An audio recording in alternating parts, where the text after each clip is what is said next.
Boulevard in Northport. A Town Square media station. WTUG HD2 Northport. W265CG Tuscaloosa. Tide 100.9. And streaming on the Tide 100.9 app.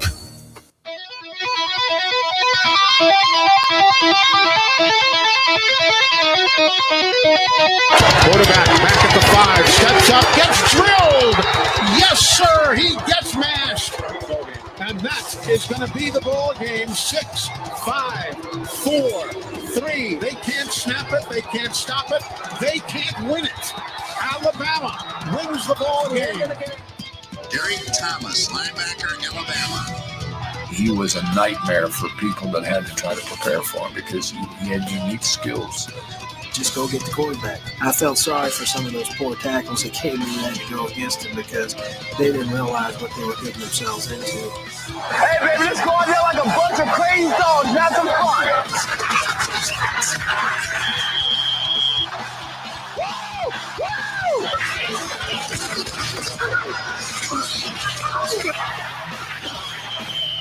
Son, I got to do that in this. Lights out. Sacking the cornerback is just like you devastate a city, or you cream a multitude of people. I mean, it's just like you put all the offensive players in one bag, and I just take a baseball bat and beat on the bag. So each time he came over there, I tried to tear his damn head off. Let's play some football. Let's play some football. The pressure is on. This is Off the Edge on Tide 100.9. Focus on what you want to do, what you want to accomplish. Think about that. Don't think about how you feel, how tired you are, how hot it is. You got to push yourself on the field like when you're playing football. It's my honor to present the national championship trophy to Coach Nick Saban and the Alabama Crimson Tide. To me, this is the ultimate team. All these guys bought into everything they needed to do to be the best players that they could be. There's more togetherness on this team than almost any team that we've ever had. And they had to overcome and persevere so much adversity through this season, and they've done it magnificently. And I'm so proud of this group for what they've been able to accomplish and going undefeated and winning the national championship. Streaming live on YouTube, Twitter, Facebook, and the Tide 100.9 app.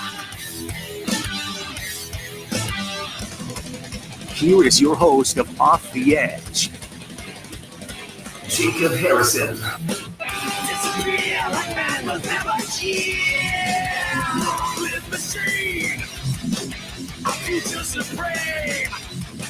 Your man overthrown.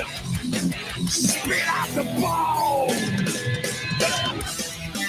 Hello there. Good morning. Welcome in to Off the Edge Tide 100.9, your home for Alabama Crimson Tide sports. Jacob Harrison here with you. Joe Gaither behind the board. Great day to talk some Alabama football, and we'll do it for the next 57 minutes here. Available on the Tide 100.9 app, streaming on Apple and Android devices. You can also check out the show on Facebook, Twitter, and YouTube at Off the Edge 109. Next week, I might gauge the interest on this one a little bit. We'll keep the Facebook stream, but either Twitter or YouTube, one's got to go for Twitch. Twitch is going to have a little bit more opportunities. It's probably going to be YouTube in the end, but maybe we'll gauge the interest a little bit. But of course, at Off the Edge 109, all social media platforms. Go check us out there. Check out Alabama Vintage at Alabama VTG on the Instagram account, where you can connect with the brand ambassadors for 15% off your order at AlabamaVTG.com. Great place to go boost your fandom, whether you need commemorative T-shirts, starter jackets. You know, the weather's getting kind of cold. There's all sorts of sweaters in there. Great jersey selection, great hat selection. Charlie's got the stock there for you to help boost your fandom. Fill out your man cave. Open up that wardrobe a little bit with some vintage apparel. Some stuff that'll allow you to reminisce from the bygone eras of Alabama Crimson Tide football, whether it's the Bear Bryant years, the Gene Stallings years, the early days of the Nick Saban dynasty. There's all sorts of memorabilia in there for you to enjoy, regardless of where your fandom starts or what your style and taste is. the variety in Alabama vintage is something to behold. 2210 University Boulevard. I know it's Parents Week. If you're in town, be sure to stop downtown T-Town and check out Alabama Vintage. It's a store that you'll certainly love. As you look for something to take back home from T-Town. And of course, getting into the game, 205-342-9904. It's your show all day. That's how we do Fridays. Trying to break down what we're going to see tomorrow between the Alabama Crimson Tide, the Southern Miss Golden Eagles. I'll give my final score prediction as well. But what are we really trying to see in this game? What are we really trying to learn about the Alabama Crimson Tide in this football game? It's, it kind of has that same feel as Mercer. The last time we heard from Coach, at the podium, pretty upset. Hey Coach is always going to be the way that hey Coach is. But he's calling on the fan base. Wants this to be a ruckus environment. Well, can you get up for Southern Miss? Can you stand up for Southern Miss? Can you be loud for Southern Miss and force pre-snap penalties? Can you force the mental errors?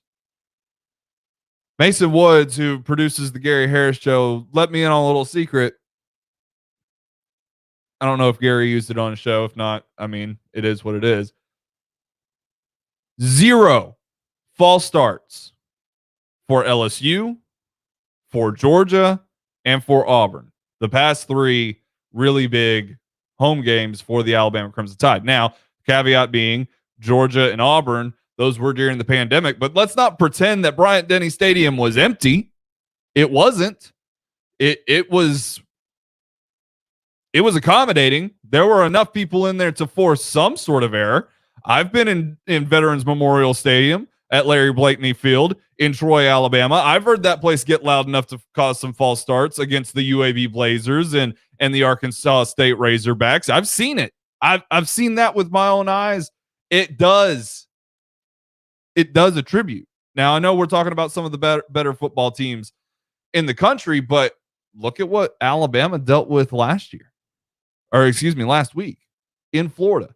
11 penalties. 11 penalties. And Joe told me 8 of those were pre-snap penalties. It matters. It really does. And listen, I get it. It's Southern Miss. Alabama is going to handle their business whether they play well or not. The talent disparity is too great. Southern Miss does have some players for you to keep an eye on, but in writing the 5 players you need to know about for this football game, one of them will not be playing, and that is Trey Lowe, better known as Woodrow Lowe III, grandson of 3-time All-American Woodrow Lowe Sr., who played here at Alabama, played linebacker under Bear Bryant. He won't be playing in the game. You can talk about Frank Gore. You can talk about Malik Shorts. There's some good football players on the team, but the Golden Eagles are in a bad way. Okay, they got blown out by South Alabama. They got blown out by Troy.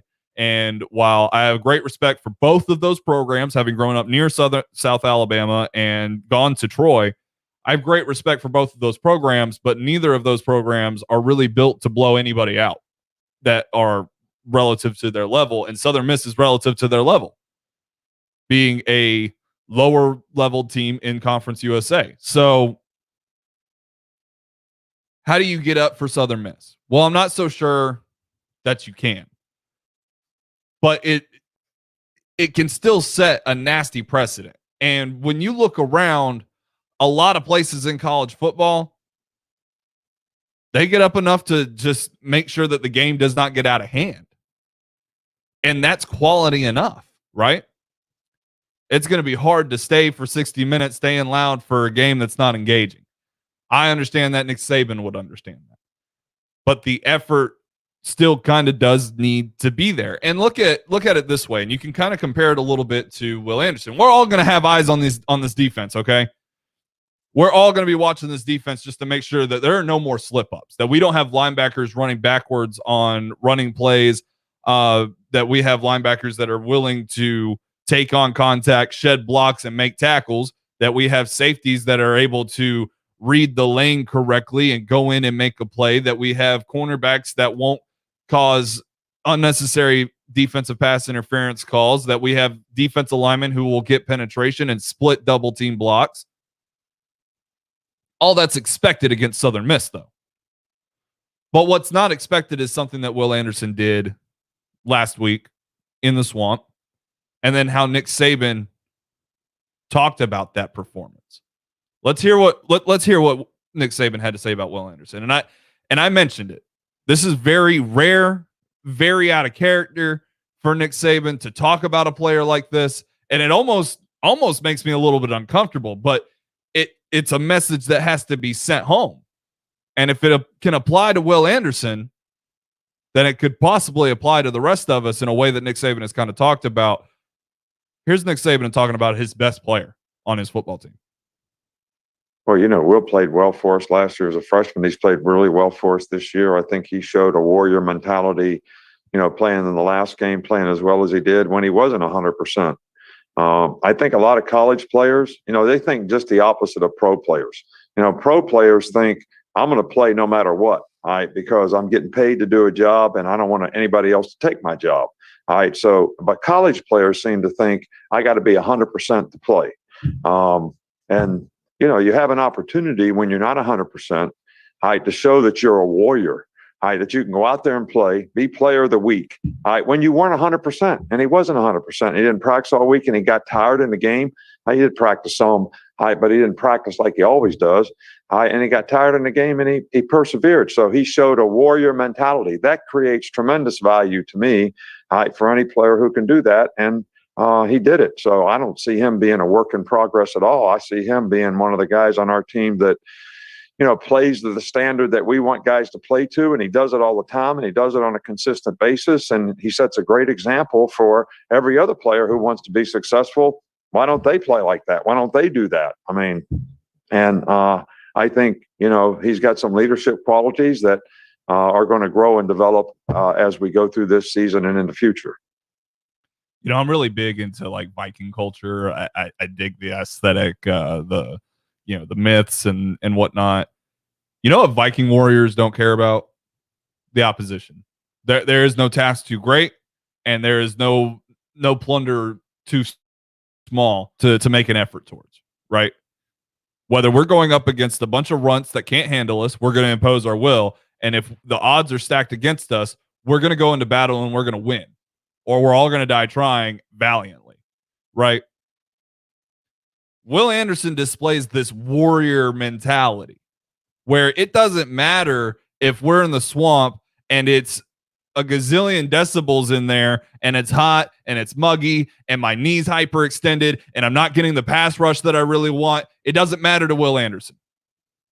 That's the warrior mentality. He goes out there and he finds other ways to disrupt the game. He's the one guy making the correct reads on option plays, and he's the only guy on the team that can play both the option and the pitch because of his body control despite having a hurt knee, because of his discipline within the system.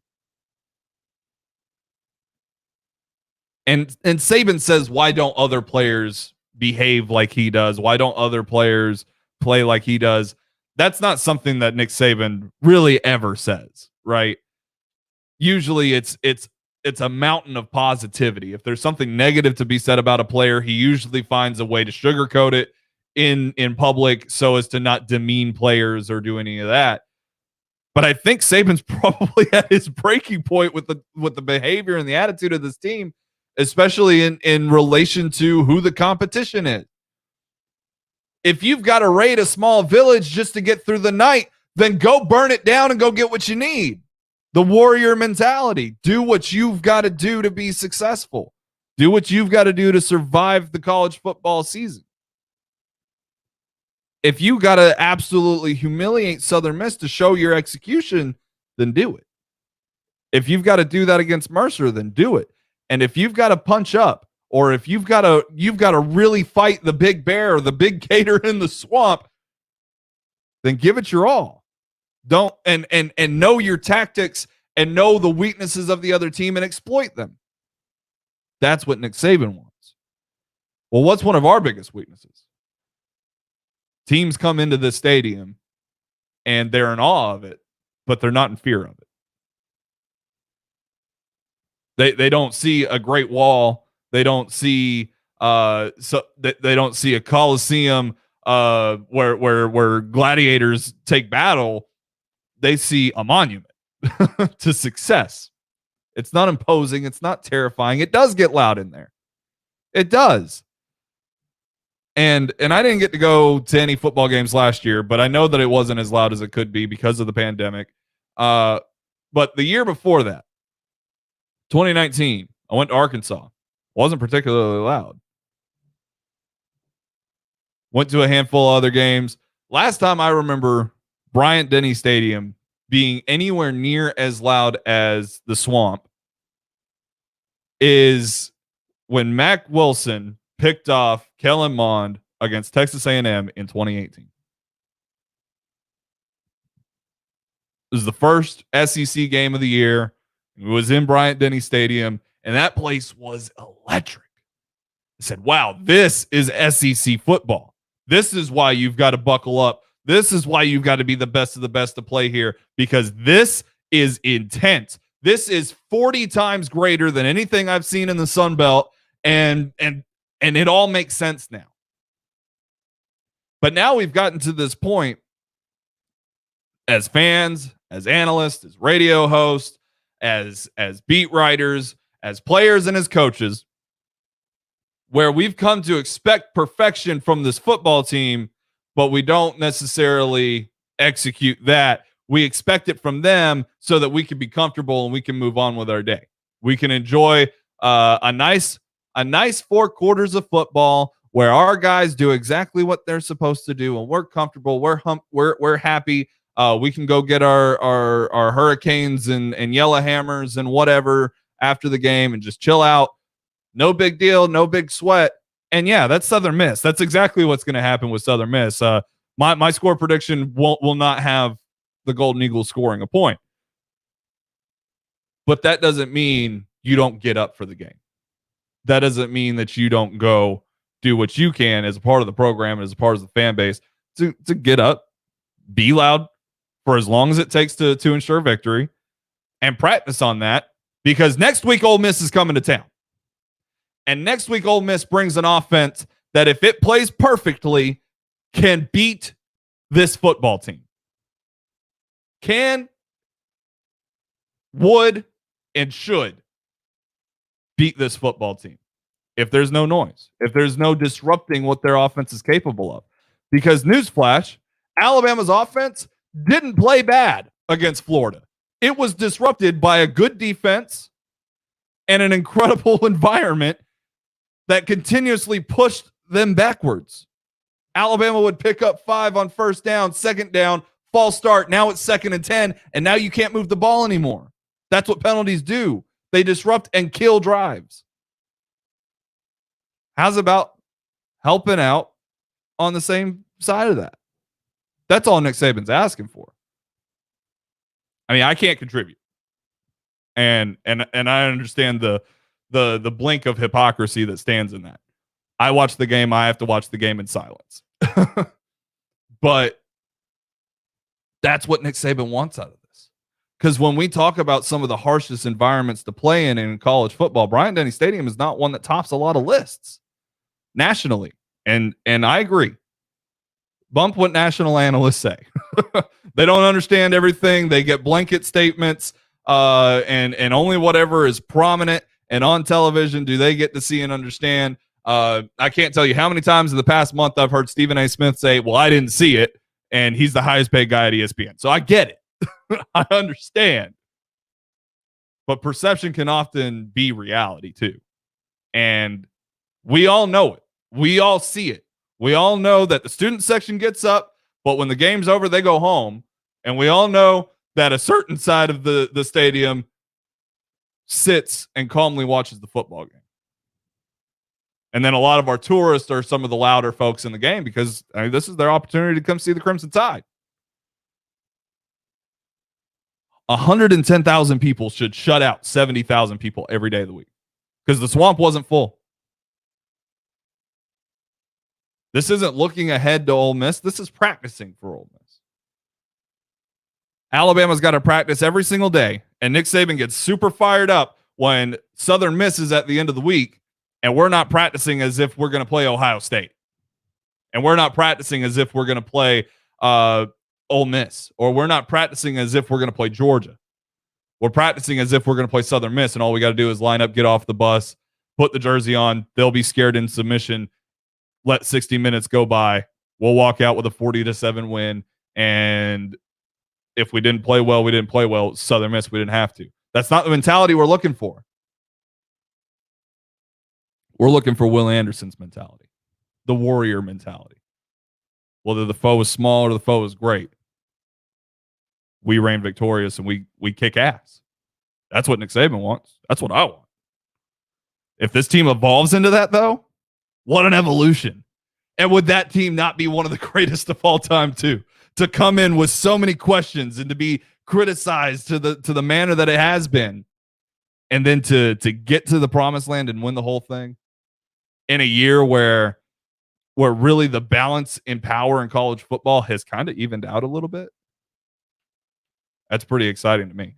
205-342-9904. If you want to join the conversation, more than welcome to. What do you want to see? What do you want to see? And how much of a role do you think Alabama's fan base should play against Southern Miss? And at least in the preparation for what this team has to prepare for next week against Ole Miss. Don't treat it as a bye week to get healthy. Treat it as a week to attack, right? 205-342-9904. More to come on the show. We'll take a look at the national perspective. Texas A&M and Arkansas, give you a little bit of preview of what some Bama Pros can pull off this weekend, including a guy who's getting his first start. All that more off the edge. Tide 100.9, your home for Alabama sports. Get in zone, AutoZone. Welcome to AutoZone. What are you working on today? Time for an oil change? We've got what you need to check it off your list. Right now, you can get 5 quarts of Mobil 1 full synthetic or synthetic high mileage motor oil and an STP extended life oil filter for just $36.99. And you can get it all fast, your way. Just order online with our free same-day store pickup or next-day delivery. Get in zone, AutoZone. Start your job today at AutoZone.com. Restrictions apply. Do you have 3 ex-wives and your current trophy wife wants a life insurance policy 3 times the size of the policies you had to purchase for your previous mistakes? If so, you need to call Big Lou at Term Provider, 800-777-1225. Big Lou is intimately familiar with your problems, and if you're 50 or 60 years old and in reasonably good health, a $1 million policy should only cost about $100 to $200 per month. Big Lou may have a solution for your previous policies as well. You may even save enough money to lighten the load on your new $1 million policy. Remember, call Big Lou. He's like you, except he's only on number 2. Call Term Provider at 800-777-1225. That's 800-777-1225 for $1 million in term life insurance that you can live with. Call Big Lou at 800-777-1225. 800-777-1225. Tide 100.9 Tuscaloosa weather. A gorgeous afternoon with sunshine in full supply. Tuscaloosa's high 79. Clear and pleasant tonight, the low 55. And we stay dry over the weekend. Lots of sunshine tomorrow and Sunday with highs between 81 and 84. I'm James Spann on the ABC 3340 Weather Center on Tide 100.9. It's 72 degrees in Tuscaloosa. You're listening to Off the Edge on Tide 100.9.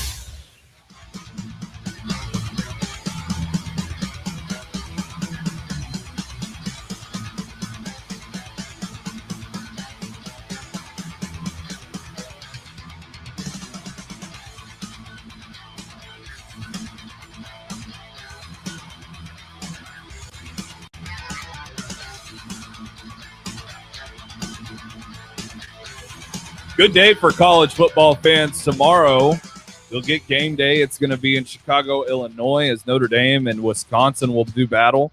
Number 12 versus number 18. The Fighting Irish haven't looked they have not looked crisp. Their defense looks to be a bit of a problem, if you ask me. 381 yards allowed per game. You look on the other side of the ball with the Wisconsin Badgers, their defense has led up less than 200 yards per game, 194.5, just 33 rushing yards per game allowed. I know Alabama fans would love to see the Wisconsin type defense here in Alabama, but here's the thing: Wisconsin's 1-1. Wisconsin is 1-1. They lost to Penn State. An awful offense. An awful offense. What Penn State did to Auburn is not representative of what Penn State's offense really is. It's bad. It's not good. That Clifford kid, no thank you. And then the other team, of course, they played was Eastern Michigan. I mean, come on. That's a team in the 120s. But regardless, this is point positive, by the way. That stats lie, that numbers lie. They can be deceiving. Because Wisconsin's defense on paper, it looks incredible, and it is good. It is good. I love their blitz packages, the stunts that they run. They've got an impressive linebacking core. They've got great defensive backs. Their defensive linemen are always massive. They've got some goods there. But this is proof positive that you can be the best defense in college football and still have flaws. And that's the face of reality with the Alabama Crimson Tide. Because be truthful now. You name a player off of Wisconsin's defense that you'd like to have in place of anybody on the Alabama Crimson Tide defense. And I'll be waiting because I don't think anybody can name anybody on Wisconsin's defense because they don't have any national players over there. They don't have 5 stars out the wazoo like Alabama does. And listen, I understand the frustrations. Okay, I've watched the Florida game now 3 times. One time yesterday, specifically focusing on this defense and really the linebackers to see what it was that they were seeing, what it was that they were doing wrong. And from the offset, the very first option play that Florida ran, Henry Toto went downhill as a linebacker is supposed to, saw who was going to block him, and then ran backwards to try to get around him. And in doing so, allowed Florida to pick up a 20-yard gain. That's not fundamental. That's not even suggested in any situation for a linebacker to do. You do not go around blocks. You go through them. You scrape, you rip, you swim. You do what you do. You get off the block. You don't engage. None of that.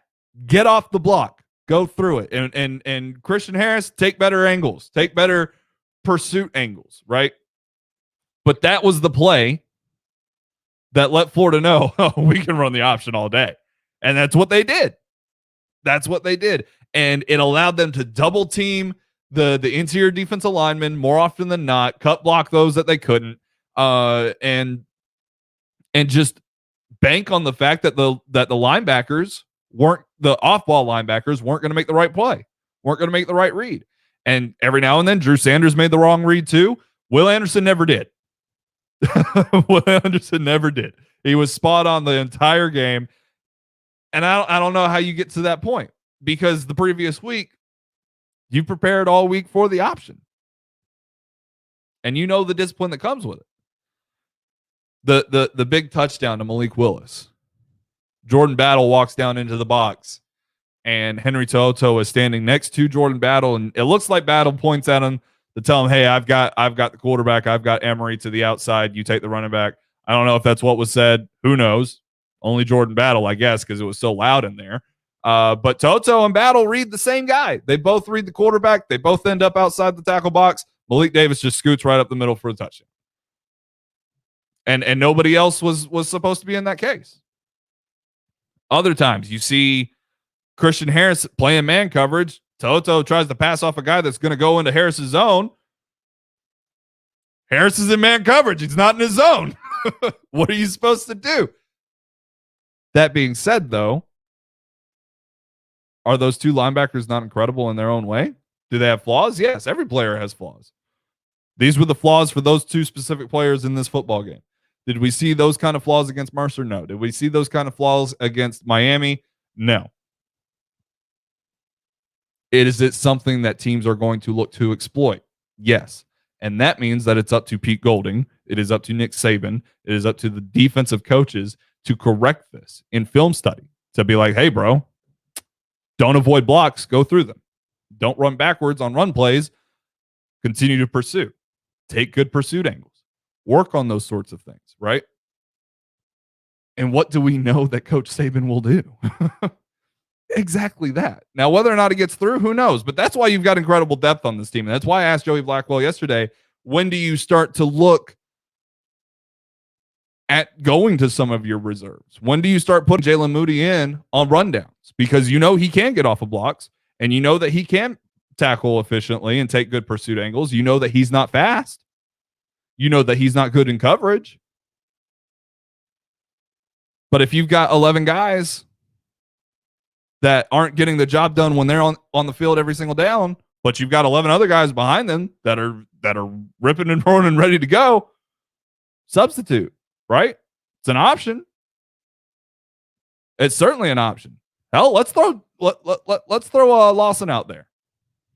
I heard he was supposed to play like a legendary linebacker. Let's see if he's got it.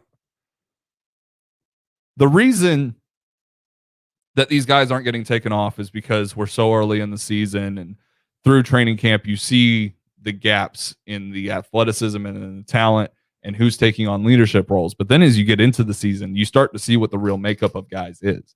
You start to see what tendencies they fall back on in game situations. What their flaws are will stick out early in the season. And now it's the opportunity to coach through those things and make sure that other teams can't exploit it. If there's one guy I'm trusting to do that, it's Nick Saban. One guy. And that's why when I look around the top of college football, we've got a fun day ahead of us tomorrow. Like I said, game day in Chicago, Notre Dame and Wisconsin taking on one another. Texas A&M and Arkansas will go to war on CBS at 2:30 in Jerry World. And I got to be honest, I'm taking the Razorbacks in that one. I think the Pigs have got the stuff because of the trends. They've got all this confidence that is built up week over week over week. Because what they could have done with Texas is gotten big headed and said, hey, we are really back, and then struggled with Georgia Southern. But they didn't do that. They handled their business. And that's again, the mark of good coaching, the mark of having good players, the mark of having a roster full of guys that aren't as talented as the rest of the SEC, but are disciplined and coached well enough to live up to that, right? Remember, in 2007, Nick Saban had to will that team to a 6-6 record because it wasn't the talent. The following year, they go undefeated and go to the SEC championship. They do fall to Tim Tebow and the Gators. But how much of a turnover in talent was that really? We know a lot of freshmen did contribute on that football team, and I don't mean to act like they didn't, but it's where we started to see the discipline and the coaching really do its job. And then that allowed for the recruiting and getting to the point we are in the dynasty today. Because when you look at the Aggies, they're very, very consistent at being way above average, but never getting to elite. And if that's where you're going to sit, you're going to have a hard time with a team that's disciplined and is extremely well coached and is ready to come into this game and finally get that win. Because they already did it to the team that you're scared of, Texas A&M. They already took down Texas in their house. They're ready to take you on now. As soon as that one's over, you get to enjoy Alabama and Southern Miss and see if Alabama is going to get back to executing for 60 minutes and showing the consistency and sustained performance, the things that Nick Saban has been looking for. How many times does this team want to see Nick Saban go to a podium and be pissed off? I can't imagine it's too many more times. And if Will Anderson's at that point where he's saying, well, I've got to shift my entire leadership skill because we're just not getting it. We're not playing to a standard that we have set for ourselves. We're not playing on a play-by-play basis. We're looking at scoreboards too much. We're doing all these other different things. At some point, it'll correct itself because it's Alabama, right? And I know that's the boring thing to say, but that's the faith answer, right? Sometimes you just got to have a little bit of faith that Alabama's going to do Alabama things, and you expect them to do that. And Chris Owens said after the Mercer game, it shouldn't take a bad thing happening to us for us to learn. But if it does, it does. And if the worst thing that can happen to you is that you escape the swamp with a 31-29 victory, and you can lean on that as that being your failure and saying, well, we've got to rise above that. We didn't play terribly in every phase, but if we improve and we sustained our mental discipline and we move on into something that is more reminiscent of what Alabama Crimson Tide football is, then we can do something special. And I think that's all we're waiting on as a fan base. We'll take a break. 205-342-9904 if you want to join the show. Leon, I see you on hold, man. We'll get to you next here on Off the Edge. Tide 100.9, your home for Alabama sports. Want to learn a new language so it will actually stick? Try Babbel. Practice real-life conversations in the Babbel app. ¿Cómo te llamas? ¿Cómo te llamas? Get personalized help in Babbel's live online classes. Classes are limited to 6 people, so everyone can get the help they need. Review words and phrases with fun games, or dive into the culture with short videos. Whatever your learning style, Babbel gives you the tools you need. Babbel, more ways to learn. Start learning a new language today at Babbel.com. Babbel.com. Has the pandemic affected your business? Even with more and more customers going online in the past 5 years, online business has grown greatly due to the pandemic. Now more than ever, it's important to have a strong online presence so that customers can find your business and products easily. That's where Townsquare comes in to help. Go to mylocalcustomers.com for a free competitive analysis to see how your business stands up to the competition. And if you're one of the first to sign up, you'll get $500 in free advertising on this radio station. That's mylocalcustomers.com.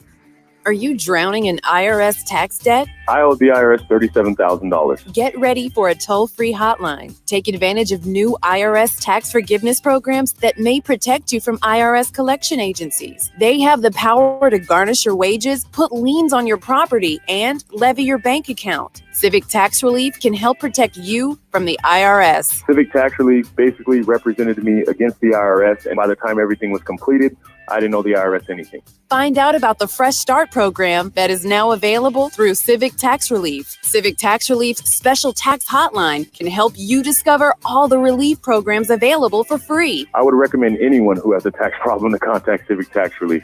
Just call 800-324-4522. 800-324-4522. Don't wait. Call now. 800-324-4522. 800-324-4522.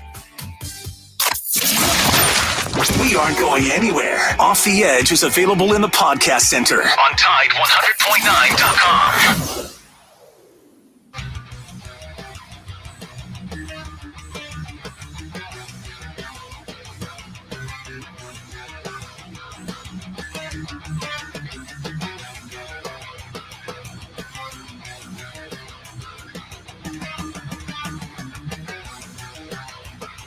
We're back here on Off the Edge, Tide 100.9, your home for Alabama Crimson Tide sports. Jacob Harrison here with you, Joe Gaither behind the board.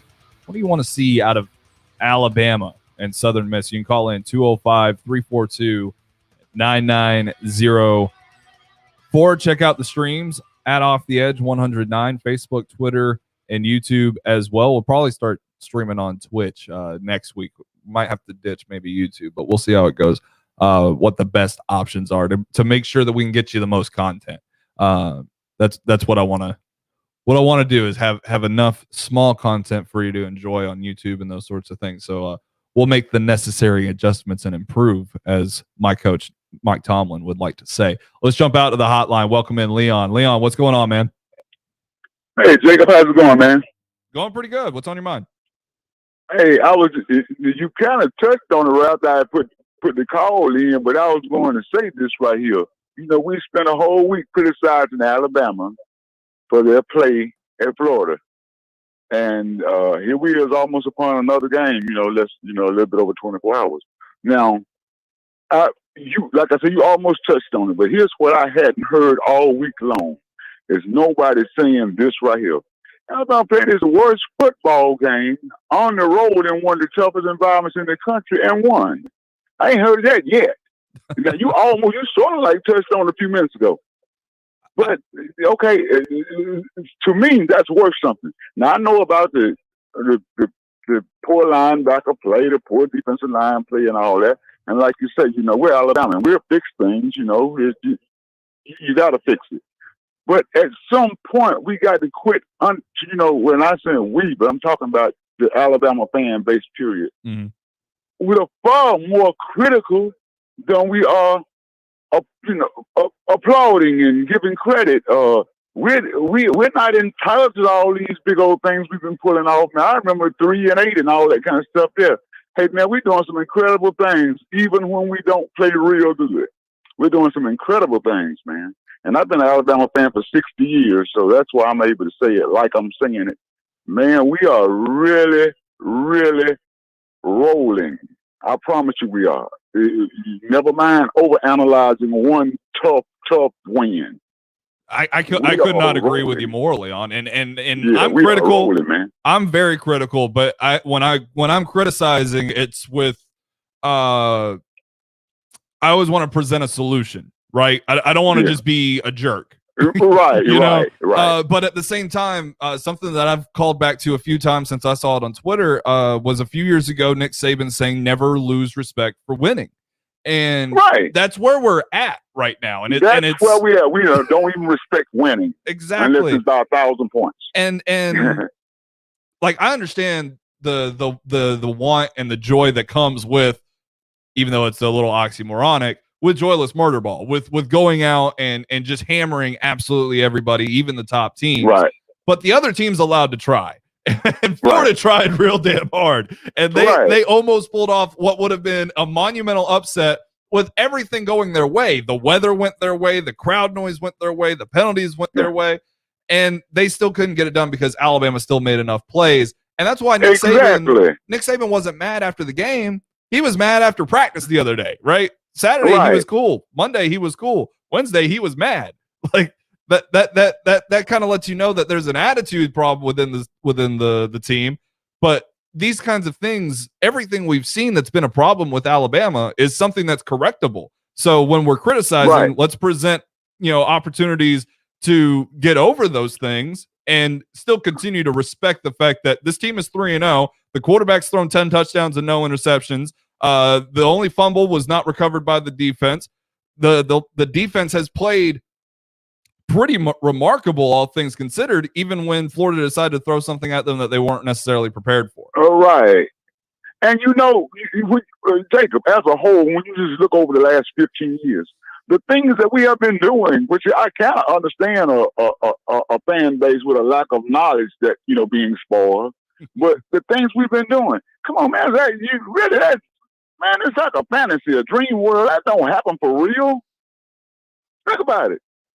We've been crushing everybody for years. What we're living through with Nick Saban, that's not replicatable. It's ain't gonna happen no more now. I'm gonna tell you. I promise you, it ain't gonna happen no more. Oh no, because everything so we need to enjoy it instead of talking about it real bad after almost scare.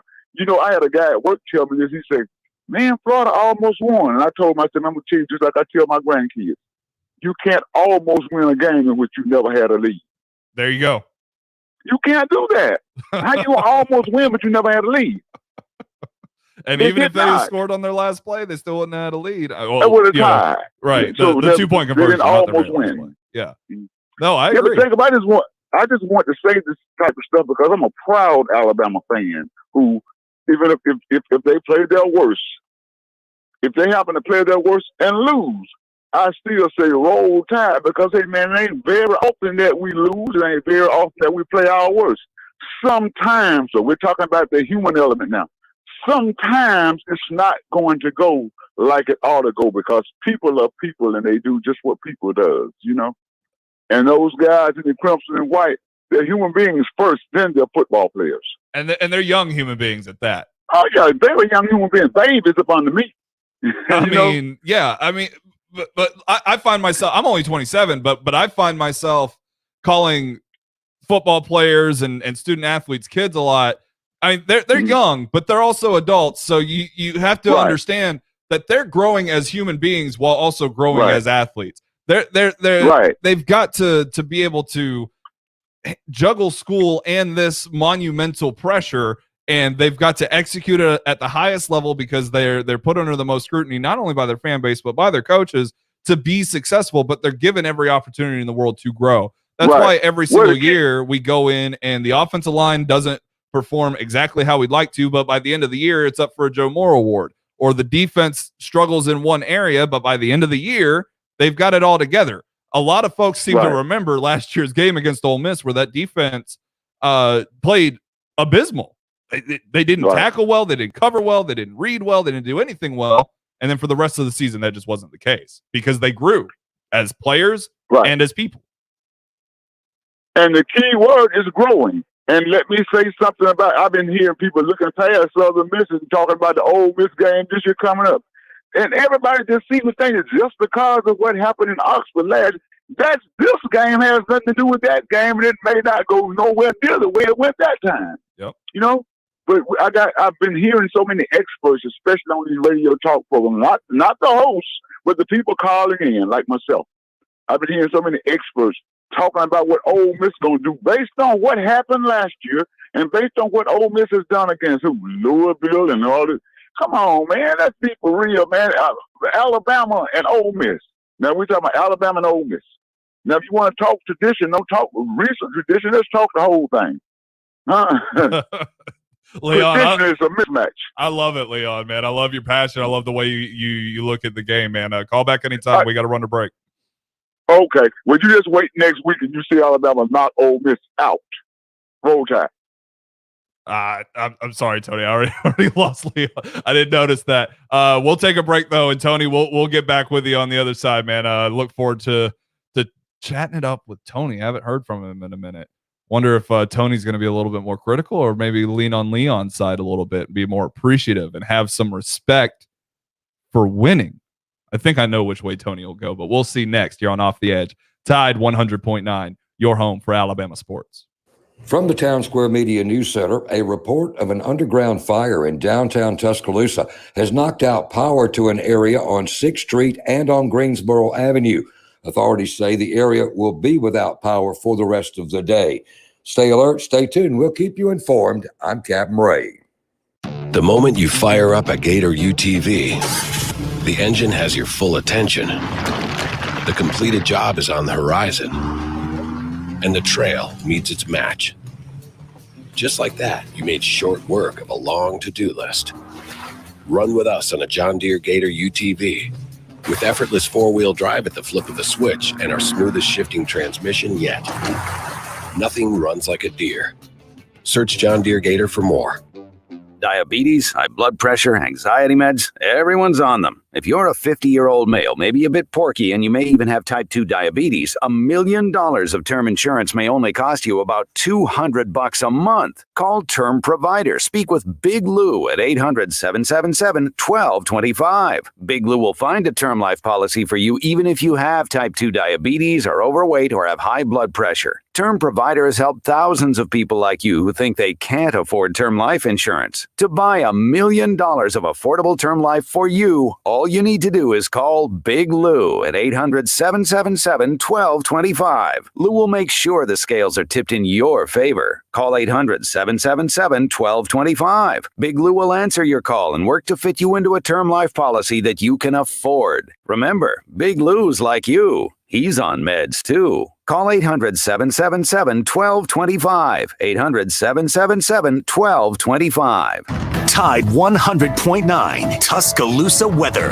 A gorgeous afternoon with sunshine in full supply. Tuscaloosa's high 79. Clear and pleasant tonight, the low 55. And we stay dry over the weekend. Lots of sunshine tomorrow and Sunday with highs between 81 and 84. I'm James Spann on the ABC 3340 Weather Center on Tide 100.9. It's 72 degrees in Tuscaloosa. Follow Off the Edge on Facebook, Twitter, and YouTube for live streams and instant analysis. Off the Edge with Jacob Harrington continues.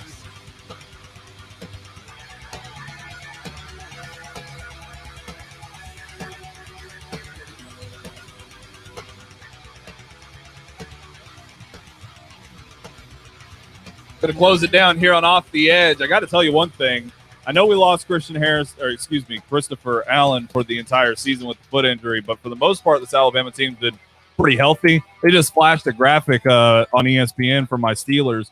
4 guys possibly out this week with groin injuries, another with a knee, another with an Achilles, another with an abdomen. And at least we're healthy with the Crimson Tide. Goodness. And feels bad. Sad emotes for anybody that drafted Christian McCaffrey with their first overall pick in their fantasy league this year. Because he's going to be out for a couple of weeks. Maybe you should have done like I said and drafted Derrick Henry because he'll stay healthy. That's a big part of fantasy football is availability, right? Jump out of the phone lines. Tony, what's going on, man? Roll Tide, buddy. Roll Tide. Hey, you know why I don't call to this station much? Why's that? I mean, to your show much, not the station, your show. Because you're listening. That's right. Because I bring the IQ, the football IQ down when I call. I mean, it's the highest football IQ show, not just on this group, in Alabama. I mean, I love it. I love it. There's now, some stiff competition down the road, so I appreciate that, Tony. Yeah. But I do want to say this, and I want us all to chant this together. You want to know which way I fall on, was it Leon's call? Yeah. All right, you ready? Let's all chant this together. 1, 2, 3. Leon! Leon! Leon! Leon! One of us. Oh, what a call! What a call! I mean, he's right on. We had an off day and beat one of the elite play callers.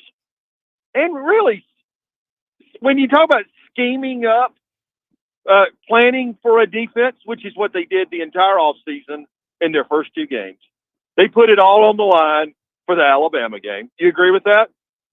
I do, especially when you look at the fact that they had to get it done with guys that aren't their elite playmakers. He had to really, dive deep into his play bag of tricks.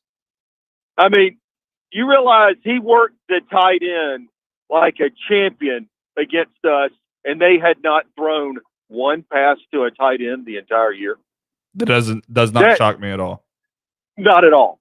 And we went in there and we won with a very young offensive team on the road, hostile. I mean, and we're not happy. That's unbelievable. But that's where Saban has put us. Because no we're the respect for greatest winning. dynasty of all time. Yeah, we got to get out of that. I don't want to take up a lot of your time going through because I want to keep listening. But I did want to say, Leon. Hey, great show. Thanks, Jake. I appreciate it, Tony, as always, man. I can't stress that enough, though. And I agree with Tony. I agree with Leon.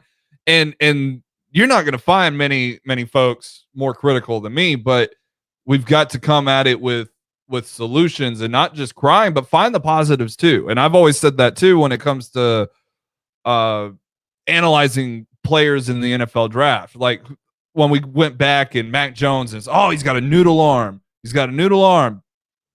Huh, Joe? He's got a noodle arm. And it's still true. It's still true, but he's worked on it. I've seen more velocity since he's been in the NFL. And well, yes, he's still throwing a lot of passes at the line of scrimmage.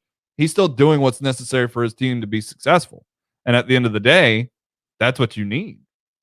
Because you can have a guy that runs around and, takes up a lot of space and chunks it deep and call him Zach Wilson, maybe, I don't know, and see what he does. And he might just throw 4 interceptions against the Patriots defense and lose the football game. You got to take some of the good with the bad. For instance, I've been really harsh on Henry To'oTo'o all week because I played linebacker. I know that the only time you should ever move your feet towards your own goal line is if you know that the quarterback is going to throw the football. And a lot of folks know that, but until you've been in that spot and known how hard it is to get off of blocks as you're chasing a play down, that's when you understand how wrong it is to try to outrun blockers by going backwards and getting around the play. It doesn't work. It creates one more hole in the defense that shouldn't be necessary. But at the same time, I dare you to find a better blitzer in the entire country. Because when that dude finds a gap, it is lightning fast, and he arrives with ill intentions. And it's usually when he tackles the best, is when he's able to clear through and have an assigned gap and go through it and make a play. The positives. The other positive is that he's just fast as hell, and he's able to get away with some of those mistakes, and that's sometimes a problem. And it's the same thing with Christian Harris, right? He's an incredible athlete, and he's usually chasing the play because he's the will linebacker. That means weak side linebacker, and you've got to take the good with the bad, and especially when the bad isn't really that bad. Because if you called Bryce Young anything close to a coward or have questioned his ability to play this game correctly, then I indulge you to go back and watch the first quarter. I indulge you to watch the entire game over again and tell me at what point you thought he was playing scared or unintelligently, because you will not find it. As I said, about 4 or 5 plays before the question of whether or not he should have attacked the goal line with 3 standing Gators there, he rushed for a first down and dove at the feet of 3 Florida Gators because he's an intelligent football player. He hasn't thrown an interception. He's only thrown touchdowns. He's only thrown safe passes. I don't know what else you want from these guys. Like I told Leon, and like Leon agreed, they're growing as people and they're growing as football players. And Saban understands that. He's frustrated, yeah, but he also knows he's got a young team. And sometimes you got to struggle with a young team before they can get to where you want to go. And secondly, it's hard to repeat as national champions. And for that to be the lofty expectation set on this team, despite all they lost, it's borderline unfair, no matter how realistic it really is. So when we host the Southern Miss Eagles tomorrow, let's respect the fact that Alabama's going to do what they're going to do, and they're going to win the game. My score prediction, 46-0. We'll respect the win, and we'll analyze everything else next week. I'll be out in Gordo to watch the Jags in the Green Wave. Michael Bronner and Kerry Clark will be with you tonight for Friday Night Lights. The Jay Barker Show is coming up next, followed by Ryan Fowler, and then Friday Night Lights. We'll see you tomorrow for Game Day All Day as well. Roll Tide, everybody.